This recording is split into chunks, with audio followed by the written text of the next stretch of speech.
पति को जूठा नहीं खिलाना और तुम लोग खाइयो ने, और अगर खाने ही होए जूठो सोका ही होए तो फिर अपनी मोड़ी को जूठो खाइयो। जो पिता बेटी का जूठा खाता है उसकी अकाल मौत नहीं होती। ये शांति पर्व में महाभारत में लिखा है। अगर पिता अपनी बेटी का जूठा खाए,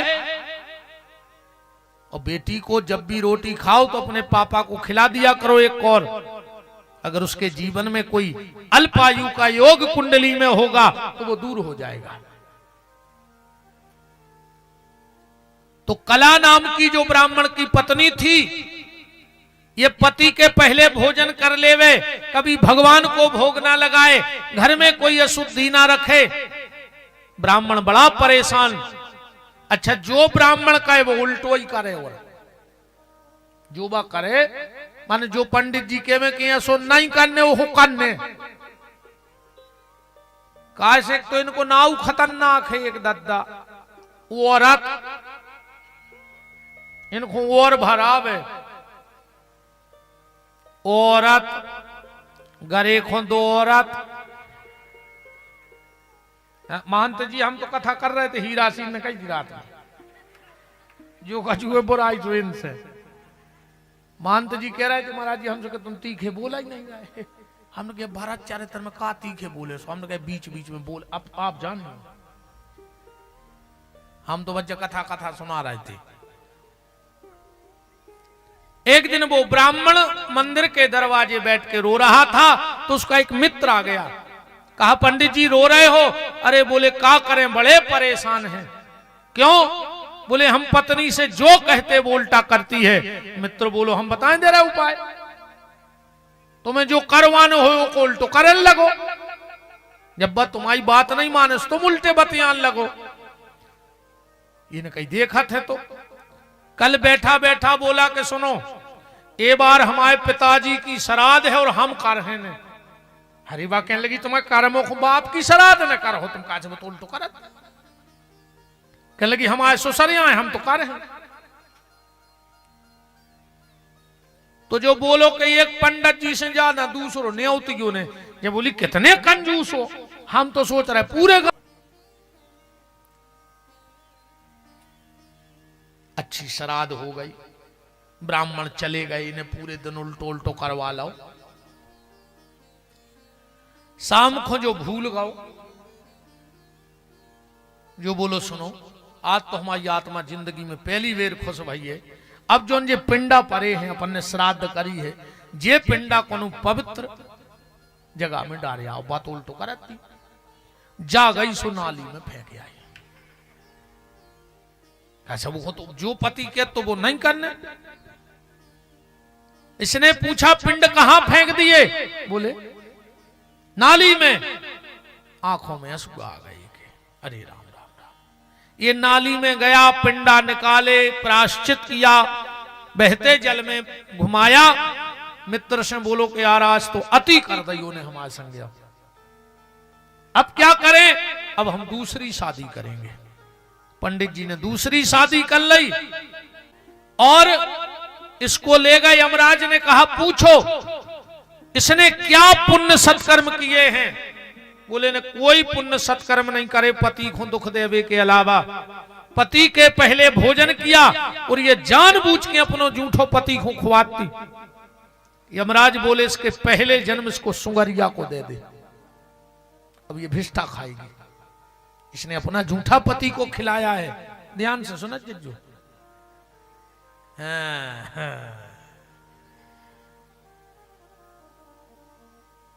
अब घर वाले के संग खाने हुए तो वो तुम आज उठो तो वो खे है, तुम अगली बेर की गारंटी राखियो। नहीं वो कथा के प्रमाण है। आनंद रामायण पद्म पुराण से कथा बोल रहा है, घरे बना के कथा नहीं कर रहा है। आनंद रामायण और पद्म पुराण में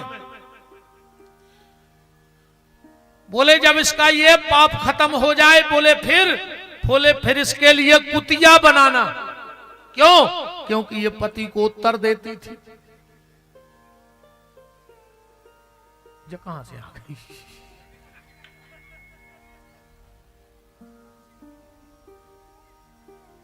मनोरे उन आदमों से तो अच्छा ही कहा जो कुत्ता, कम से कम कथा तो समझाओ। नहीं आ रहा है। महाराज जी वो तो यहाँ से आए, जितने नहीं आदमी ऐसे आए, आप और बताइयो। महाराज जी ने बैठे,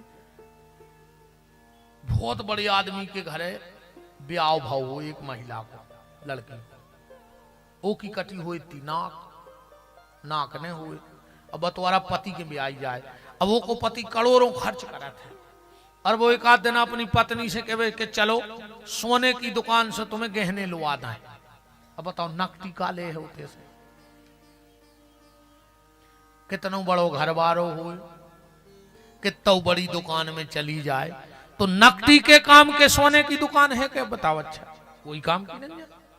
तो जैसे नकदी के काम का सोना नहीं है, ऐसे ही कपटी के काम का सत्संग नहीं है। जिके भीतर कपट भरो हुए वो सत्संग में जा ही नहीं सकत। कितना बड़ो सत्संग हो रहा। भारत चरित्र तो ठीक है, खुदा ही भारत को चरित्र गान लगे थे आगे, मनो कपटी नहीं आ सके। जैसे नकदी के काम को सोनो नहीं आ, ऐसो कपटी के काम को सत्संग नहीं आ। मुदगल ऋषि बोले कि उस कला नाम की ब्राह्मणी को पहला जन्म लेना पड़ा सूकरी का, दूसरा जन्म लेना पड़ा कुकरी का, क्योंकि पति को उत्तर देती थी। तीसरा जन्म पति की बात नहीं मानती थी, इसलिए उसे बनना पड़ा बंदरिया। और चौथा जन्म इस काली ने लिया मुर्गी का। वशिष्ठ ऋषि बोले फिर तो उसकी मुक्ति हो गई। बोले नहीं, अभी भी मुक्ति नहीं हुई। जब इसने 4 पाप का प्रायश्चित कर लिया तो यमराज ने कहा इसको पिशाचनी बना के मरुस्थल में छोड़ा हुआ।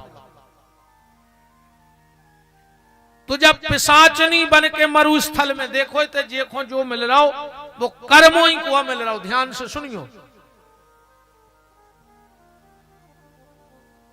जिसने जो किया है, चाहे अबे को हो चाहे पुरानो हो, पर है सबको, और चुकाने भी बराबरी से पर है। अन्य मानो तो ये सो समझ ले, एक राजा की बारात आई, राजा 2-3 दिन को है तो थको, सुबिस्तर में आकर सो गओ। रात में जब रानी कमरा में पहुंची तो देखा कि पति तो सो रहा है और पति के सिराने तलवार टंगी है। ये सोची हमाओ पति इतनी भारी तलवार चला थुर्जे का, इतना वीर है, तलवार उतार के तो देखें।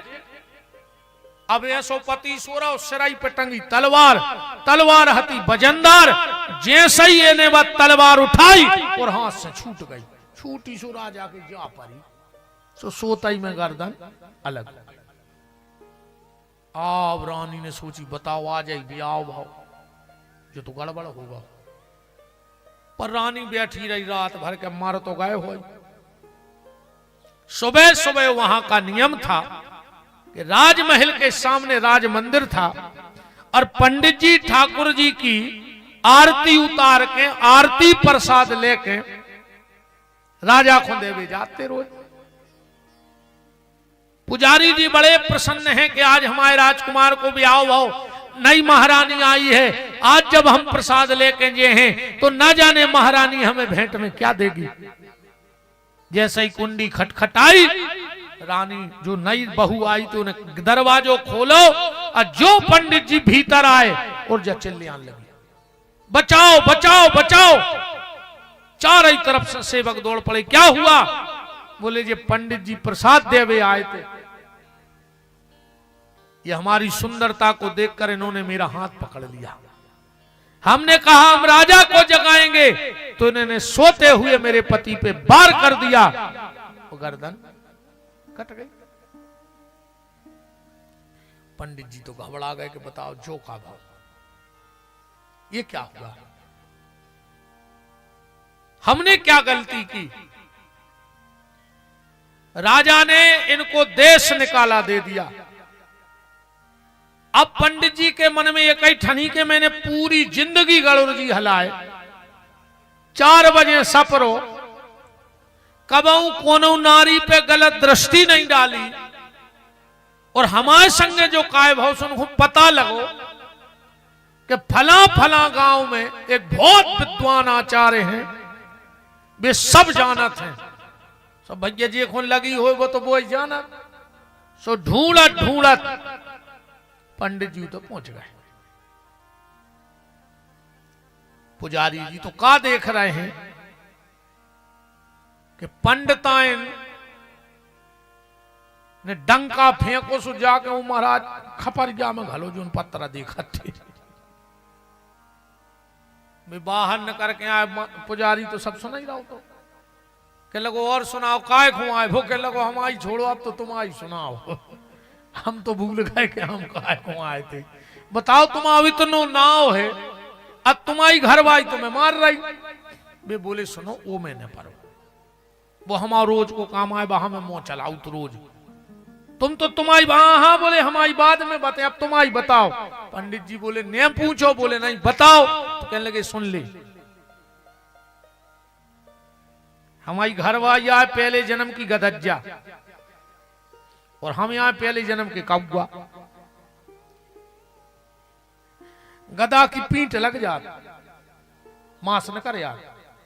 अच्छा वो मांस सबसे ज्यादा खात कौवा। हाँ पंडित जी बोले हम हते कौवा जा हती गदज्जा, एक ही लग गई पीठ। सो हम जाके अच्छी की पीठ पे बैठे मांस खाएं। सुजय एक दिन हम सब परेशान होकर भाग गई गंगा जी तरफ, हम भी पहुंच गए ढूंढत ढूंढत। मुत के दिन में मिली थी, सो मैंने अच्छी चोंच भरी, सो मोरी चोंच फंस गई हो के हड्डा में। अब वह तड़फड़ानी, अब हम भी नहीं उड़ पा रहे थे, कहा चोंच फंस गई। सो बागिरी गंगा में, सो संगे हम गिरे, हमरों के 2 जनों के निकल गए प्राण। सो गंगा में प्राण न करे, सो मोरे बने इंसान, कैसे गंगा में मरे थे। मनो पहले हमने अपनी चोंच से वो खो पेरो, सुबह गदज्जई हमारी लुगाई आए, सुबह ये बार चोंच से माने मुंह से हमें नहीं सुख से बैठन दे रही। अब अगर तुम्हारे घरे परेशान करत हो, मुदगल ऋषि बोले कि महाराज दशरथ जब वो रानी पिशाचनी बन गई, तो एक दिन धर्मदत्त नाम के महात्मा उस मरुस्थल से निकले।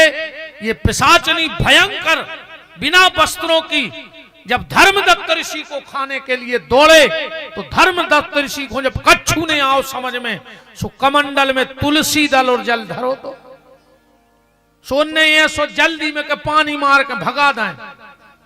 सो जो तुलसी दलों के ऊपर परो, वो के पूरे पाप नष्ट हो गए, क्योंकि धर्मदत्त नाम के महात्मा 1 महीना कार्तिक स्नान करके अपने आश्रम को लौट रहे थे, गंगा जी में रहकर 1 महीने तक कार्तिक में रहे, स्नान किया और लौट रहे थे। और तुलसी दल जो उस पिशाचनी पे पड़ा, उसके सारे पाप नष्ट हो गए, चरणों में गिर पड़ी। महाराज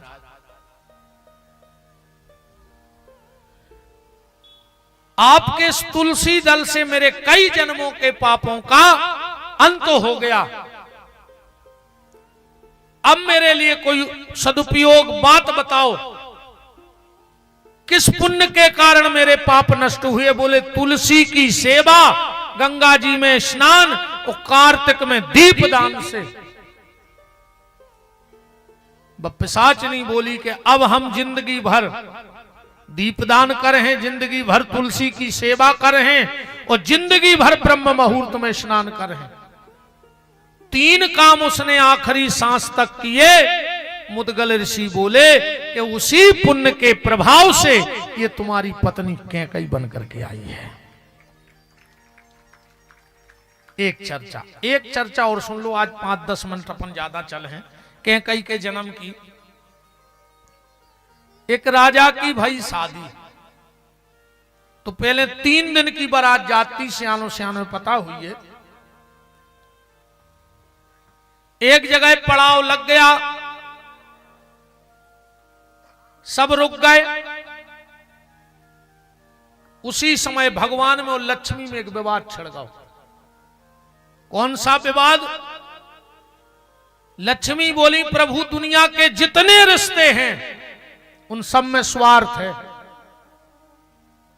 भगवान बोले नहीं लक्ष्मी, एक रिश्ते में कोई स्वार्थ नहीं है। बोले क्या? बोले मां। मां के रिश्ते में कोई स्वार्थ नहीं। लक्ष्मी जी बोली है। भगवान बोले तो अब भाई देख ले, हम तुम्हें बता दें कि मां का हो। भगवान ने हाथ किया और जहां उस रानी का पड़ाव लगा था राजा का, भगवान तन्नक से बाल बच्चे बन के झाड़ी में गिर रहे। उते लगे थे सिपाही। सिपाही बोले महाराज झाड़ी में तुरंत को बच्चा डरो है। राजा बोले उठा कर ले आओ। और जब उठा करके लाए, बहू को देने लगे। बहू बोली का कर रहे? हम आप पहली बेर हम ससुराल जा रहे ब्याह हो के, और तुरंत को बाल बच्चों ले जे। दुनिया का क्या है? पति बोलो हम तो हैं, ससुर बोलो हम हैं, रिश्तेदार बोले हम हैं, मंत्री बोलो हम तो हैं। सुरानी ने वो बाल बच्चे को गोदी में रख लो। अब आए तो भगवान है।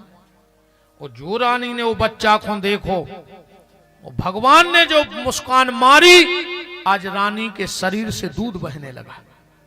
इतनी ममता उमड़ी कि दूध बहने लगा। भगवान को पैपान कराया, बारात चली।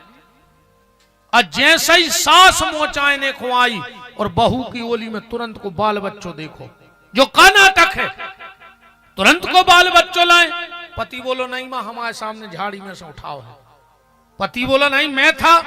रिश्तेदार बोले हम हते। सास बोली कि तुमने अब तिरिया चरित्र नहीं जानते आओ। जो बाल बच्चों यही को आए, ये को पता है तो बारात रुक है, सो ने फेंकवाओ जो बाल बच्चों थे। और अगर ये बच्चा इसका नहीं है तो कुंवारी मां को दूध कहां से आ गया? पति ने तुरंत तौलिया उतार दी। मां तुम सच कह रही हो। बोले अबे तुम तिरिया चरित्र नहीं जानत, तुमने जानत, मैं तुमने जानत तिरिया चरित्र। सुन ले तो एक पंडित जी को लड़का आया पढ़ के काशी से। सो एक माता जी मिल गई। बोले गुरुजी बेटा कौन कौन कथा करत? पंडित जी बोले कृष्ण चरित्र, शिव चरित्र, राम चरित्र, भरत चरित्र, हनुमान चरित्र। कौन चरित्र कराने? सब चरित्र जानत। बोले सब। बोले तिरिया चरित्र जानत? पंडित जी को लड़का बोलो को जो नहीं पढ़ाओ गुरुजी ने, जो भी कौन चरित्र आ। बोले सबसे खतरनाक तो जो ही हो, तुम्हें सीखने। लड़का बोलो तो सिखा दे। अब काय जब सब चरित्र जानती है काय रह जाए, सिखा दे। जो न महाराज ने इतनी काई बच्चे लिया लगी बचाओ बचाओ बचाओ। महाराज रे भिजना सो कपे कि तरिया चरित्र तो बहुत ही खराब है वो तो। मां से गांव के लठ लेके आ गए रे। उन्हें सोची अब मरे 1000 आदमी दो रही लठ लेके। जैसे ही में देन लगे खपरिया में, बके लगी रुक तो जा, इनको ने मारो। बोले काय? बोले एक आदमी हमारी चैन झटक में भाग रहा हो तो नहीं, पंडित जी ने बचा लाई। सुगाव भर के पांव पर लगी। बकने लगी जो या तरिया चरित्र। 1 मिनट लग तो सांप कैसी थोतरी को चरवा देते, और 1 मिनट नहीं लगा और गांव भर से पांव पर बात है। जो चरित्र है बहुत खतरनाक। अब ज्यादा हम वो में बोले नहीं गहराई में। वाह भाई बन जी आजकल डर लगन लगो दादा। मुझे डर नहीं लगा, मैंने फिर भी हम सोचा तब क्या होगा। राजा ने अपने शरीर से तौलिया निकाल दी। अब फैसला कैसे हो कि ये बेटा इस रानी का है कि नहीं? तो बड़े बड़े जो समाज के लोग थे, राजा महाराजा इकट्ठे भाई, बोले एक निर्णय से हो जाए। बोले का? बोले लड़का को धरो एक पटली पे और महिला के रानी के हाथ में दो तलवार, और ऐसे कहो के 2 टुकड़ा करो। अगर जो 2 टुकड़ा कर दे तो एक को ने कहाओ, और अगर नहीं कर रही तो यही को कहाओ। सब पूरी सभा लगी है एक चौकी पे, बच्चा रखा है, और रानी ने जैसे ही तलवार उठाई और मन में विचार आया मेरा ईश्वर जानता है कि मेरा नहीं है, पर मैंने इसको अपना दूध पिलाया है, बेटा तो हो गया, अब इसे मारूं कैसे? और अगर इसे नहीं मारती तो ना पिता स्वीकार करेगा ना पति। तो इन्हें 1 मिनट में निर्णय ले लो कि ने पिता के जे हैं ने पति राखे ने, अब हमें बच्चा के लाने पूरी जिंदगी निकाल दें, तलवार माए फेंक दई, उठा के हृदय से लगा लो। सबने कही देखो जो आज तर गया चरित्र यही को आए, जब तूने काटो नहीं है। राजा ने कहा निकल जाओ इसी वक्त। रानी ने वो बच्चा लाओ, तुरंत शादी होके आई, जेवर पहने बहुत भयंकर। अच्छा, माताएं जब चलती हैं तो बच्चों हो गोदी हैं सो लेते को मुंह पीछे आ जाए। एक भी महाराज जी बड़ो शोध है, मां जब भी अपने बच्चा को गोदी उठे है तो कमर तक उठे है, कमर पे लेते। और बाप जब भी अपने हल्के बाल बच्चे को लाड़ कर है सो उठा के कंधा पे बैठा लेते। बाप को मुंगे सो चिपका के नहीं लेते, वो तो जब बहुत ही लाड़ कर सो उठा कंधा पे बैठा ले। और मताई कमर में पांव फंसा के लेते गोदी। ये को भी देखो तो का हमारे महापुरुषों ने का शोध करो है। मां इसलिए कमर तक बच्चे को उठाती है, मां कहती है बेटा जहां तक मैं देख पा रही हूं वहां तक मैं तुझे दिखा दूंगी। और बाप कहता है जहां तक हम नहीं देख पाए हम वो के आगे बेटा तुम्हें दिखा दें, जहां तक हम नहीं पहुंच पाए वो के आगे हम तुम्हें पहुंचा दें। ऐसे जब भी बाप बच्चे को उठाता है तो कंधों पे उठा लेता है। वो बच्चा खुला को मुंह आगा, कंधा पे मुंह होगा पीछे। एक चोर ने देखी कि तन्नक सुबाल बच्चों है, एक रानी है सजी धजी तुनो जेवर पेरे, हमारी साथ पीरी प्रेम से रह ले, जंगल में कहूं भी मार के फेंक दे। मौका की तलाश में लाई तलवार और पीछे पीछे निकल लगो। जैसे ही इन्हें जंगल में तलवार मारन लगो, अब भगवान तो पीछे को देखा ही रहते, उनने तन्ना हंस दौड़ी सुए को हाथ तो तई रह गो। रानी 20 कदम आगे निकल गई। वो चोर फिर दौड़ के गो, फिर तलवार उठाई, फिर हंस दो ऐसो आठक वीर भाव। वो चोरो रानी के सामने आ गो, बोले बहन एक बात बताओ, तुम्हारा जो बच्चा आए के जादूगर, हम 2 किलोमीटर से तुम्हें मार भी फिर रहे, हाथ उठा जो हंस दे हम सब भूल जाते। बोले तुमने मुझे बहन कहा है तो सुन भैया, सत्यता जाहे कि हमारा बच्चा नहीं, पूरी घटना बता दई। वो चोर बोलो तो सुनो बहन, आज मैं ईश्वर की शपथ खा के कहता हूं, आज से सारे बुरे काम बंद। तू मेरी धर्म की बहन और ये मेरा धर्म का भांजा, अब इसकी नैया पार लगाने का मैं संकल्प लेता हूं। आज से ईमानदारी से रहूंगा और जो भी मेहनत से कमा के लाऊंगा तेरे बच्चे का पेट भरूंगा। जो इतनी कही, अब लक्ष्मी जी को भगवान तो बता ही रहे थे, सो भगवान प्रकट हो गए जो बच्चा हाथी। बोले देखो लक्ष्मी जाए आए मां, तुम्हें पता है कि इन्हें हमें जन्म नहीं दो, पर इन्हें हमें दूध पिला दो, सो इन्हें जग की सारी अपयस्ता को सिर पे रख लो। सारी अपयस्ता सिर पे रख ली।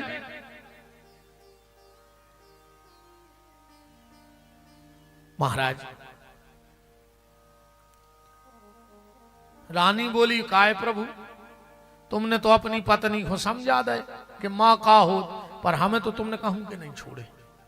ने पिता के घर के रेंदा ने पति के घर के, और सोची थी तुम्हारे सहारे जिंदगी काट है, सो तुम बड़े हो गए। भगवान बोले मां चिंता मत करो, तुम यहीं बैठ के तपस्या करो, अगले जन्म में तुम महाराज दशरथ की पत्नी कैकेयी बनोगी। मैं जन्म तो लूंगा कौशल्या के गर्भ से, पर पायपान में तुम्हारी गोदी में आकर के करूंगा। वो चोर बोलो और दद्दा हमारी तो कौ कागत भाई, हमने कसम खा लें कि हम बेईमानी कर रहे हैं भगवान, और तुम्हें पार कर। भगवान बोले चिंता मत करना, उसी समय तुम भक्तराज केवट बनोगे और मेरी नैया पार लगाने की तुमने प्रतिज्ञा की है। हम तुम्हारी नाव में बैठेंगे, तुम इस पार से उस पार कर देना। तो माता कैकेयी के चरित्र पे हम लोग बस ये बात भर सुन लो कि कैकेयी को किसी ने, आदमी भली के तरह के निंदनीय है, पर रामायण में कोई उन्होंने निंदनीय नहीं कही। 2-4 जगह की रिपोर्ट मंगा दें। भारद्वाज जी ने अपने तैसे कैकेयी को निर्दोष साबित करके प्रमाण पत्र भेजे हैं। क्या कह रहे हैं भारद्वाज जी के तात कैकेयी दोष नहीं और गई गिरा मति फेर, सरस्वती को दोषी है। भरत जी भी कैकई को दोष नहीं दे रहा है, क्या कह रहा है?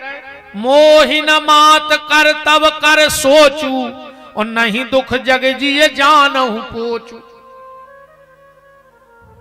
राम जी तो दोष दे ही नहीं सके। रामचरितमानस का एक ऐसा पात्र है लक्ष्मण, जिसने पूरी रामायण में कोई को नहीं छोड़ो, कोई को नहीं छोड़ो। जनक जी से लड़ पड़े, जनक कही जैसे अनुचित बानी, उते भी आगे। परशुराम के गए का छति लावे जून धन टोरे, उते भी लड़ पड़े। कोई को नहीं छोड़ो लक्ष्मण ने। आप तो देखत जाइयो परशुराम शंकर जी को, मेघनंद को मार में जा रहे, राम जी बोले सुनो तो, लक्ष्मण जी बोले जो सत शंकर करे सहाई, आज अगर 100 शंकर भी आ जाए तो मेघनाथ को मार दे। शंकर जी को भी नहीं डरते। हाँ, दशरथ जी को, बाप को भी नहीं डटे। लक्ष्मण जी बाप को भी नहीं डराने, आलोचना कर डारी उन्हें तो बाप की करी है कि नहीं करी। सुमंत जी लौट के कह रहे हैं कि लखन कहे कछु बचन कठोरा, पर राम जी ने कहा कह दई कि बार बार निज शपथ दिवाई, कहूं कछहू न तात लखन लड़काई। राम जी ने कसम चढ़ा दी कि हमारी कसम हो तो जी ने कह जो लक्ष्मण ने कही, तो बाप को भी नहीं छोड़ो। ये लक्ष्मण जी ने तो राम जी को भी नहीं छोड़ो। हाँ, राम जी को भी नहीं छोड़ो। ते भी हाओ कहा समुद्र के किनारे, का कह रहा है? कादर मन कहूं एक अधारा, देव देव आलसी पुकारा। आलसी कह रही राम जी से कि तुम भी हो दुश्मन के भज्जा के काय में और विभीषण के काय में आलसियों भाई हाथ जोड़ रहा है समुद्र के, जबकि तुम्हारे तरकस में ऐसे ऐसे बाण है कि एक बाण में सागर सूख जे। लक्ष्मण जी ने जनक जी को नहीं छोड़ो, परशुराम जी को नहीं छोड़ो, राम जी को नहीं छोड़ो, दशरथ को नहीं छोड़ो, सबके खिलाफ बोले, पर क्या कई के खिलाफ नहीं बोले लक्ष्मण जी। वो बोले हो तो एक अच्छो पाई लाइन जो को मिल जाए, हो सकत का मौका न मिलो हो का, मौका भी मिलो तो कहां निषाद का कह रहा हो तो लक्ष्मण से देखो मौका दो ने, छेड़ दो के कई के लाने के कई मंदमती। लक्ष्मण जी बोले खबरदार हिसाब से बात करियो, तुमने कहूं माता के कई के खिलाफ एक शब्द बोल दो, मौका मिलो काय हो जाते चालू के हाँ तुम सही कह रहे हो, तुरंत ललकार दो। तो एक भी पात्र ऐसा नहीं है जो कई को अपूज्य मान रहा हो।